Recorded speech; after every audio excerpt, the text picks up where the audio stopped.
21 avril 2009, expérience 201, structure mentale. Je travaille avec l'archange Gabriel, en qui j'ai une confiance absolue depuis le temps, comme avec mon esprit divin.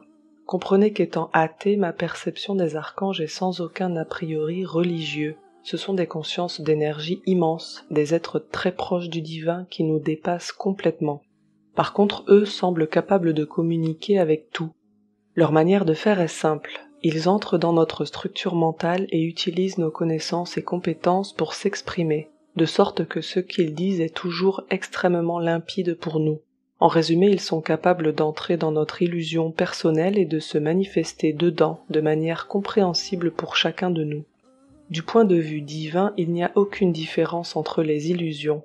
À l'origine, nous sommes reliés à la source. Notre personnalité divine est un avec la création et le sait. Elle accède à tous les niveaux et peut influer sur l'univers puisqu'elle est l'univers lui-même. Pour faire l'expérience de la séparation, nous avons créé une couche intermédiaire, le mental.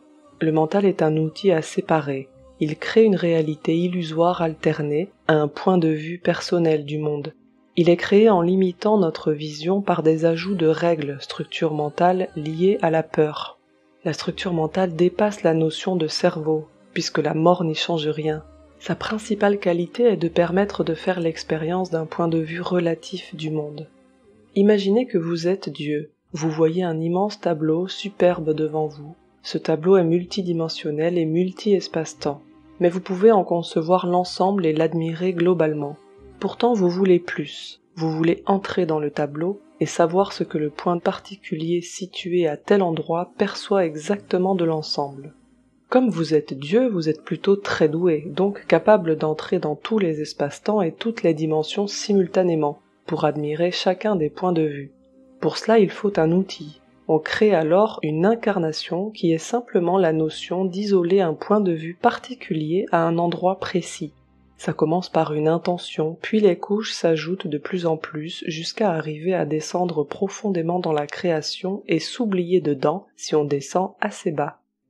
C'est une vision simpliste de quelque chose difficile à concevoir pour nous, parce qu'en fait c'est plutôt le fait de contempler chaque point de vue qui crée l'ensemble. Nous sommes face à un système qui s'auto-crée en permanence. À un moment, la structure mentale est une construction nécessaire pour isoler un point de vue, mais son gros problème est qu'elle rend la personne folle. Si on considère qu'une personne folle est une personne qui ne voit pas la réalité, alors le simple fait d'être doté d'une structure mentale fait que nous sommes tous fous avec tous les comportements qui en découlent. Dans un sens, la folie collective de l'ego est une expérience voulue qui permet au créateur de s'identifier avec force à sa création, de manière simultanée et multidimensionnelle. Aujourd'hui, nous sommes dans une phase de retour à l'unité. Chacune des structures mentales est en train d'être déconstituée doucement pour que petit à petit la personnalité divine puisse prendre le dessus et que la conscience du tout revienne. Le travail est délicat et ceux qui s'en occupent, d'autres aspects de nous plus proches de la source, le font avec d'infinies précautions, puisque chaque conscience, aussi petite soit-elle, est le créateur lui-même. Ceux qui s'occupent de nous ont conscience de s'occuper d'eux-mêmes et le font avec amour et une patience qui dépasse la notion humaine.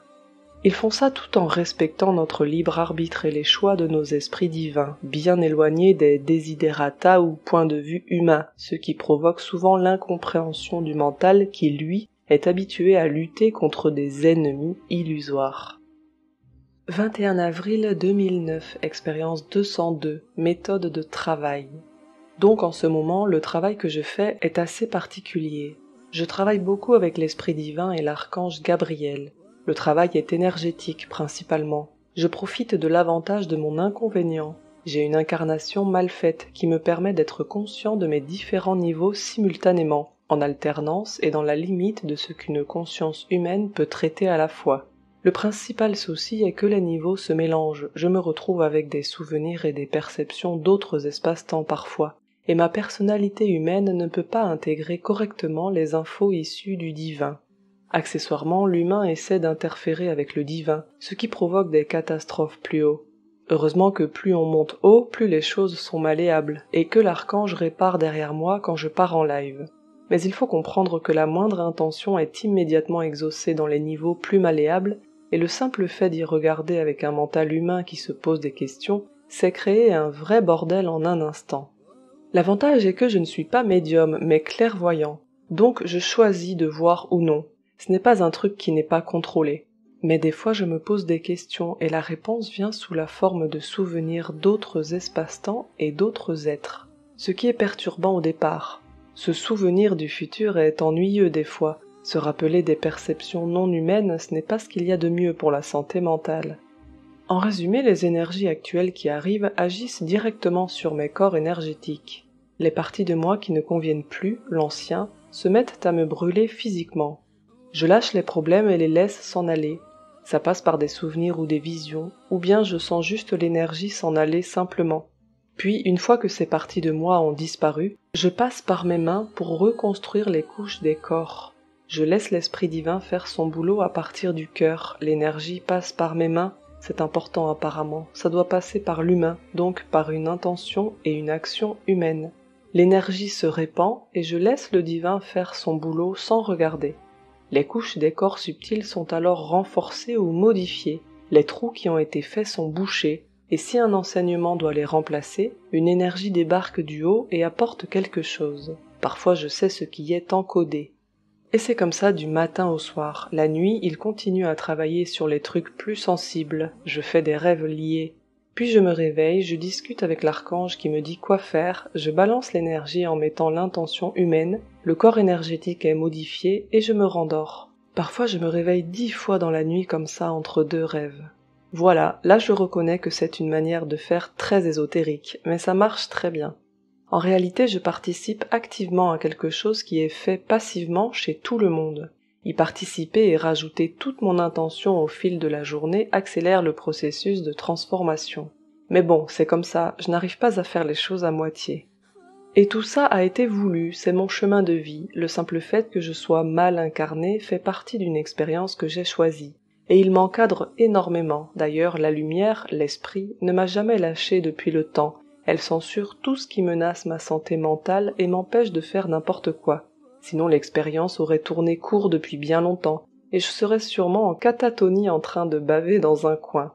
Le principal boulot actuel consiste à préparer mon incarnation puisque je vais devoir repasser par une incarnation complète pour pouvoir remonter. Donc je suis obligée de bosser sur le hara, qui est pas mal coincé chez moi et qui est important dans l'incarnation. Résoudre le souci du deuxième chakra, qui pose problème parce que ma notion du monde passe par un ensemble et pas par la reconnaissance des personnes, c'est un fait. Ça a été voulu pour voir les choses d'un certain point de vue, mais maintenant pour évoluer, il faut tout reconstruire correctement.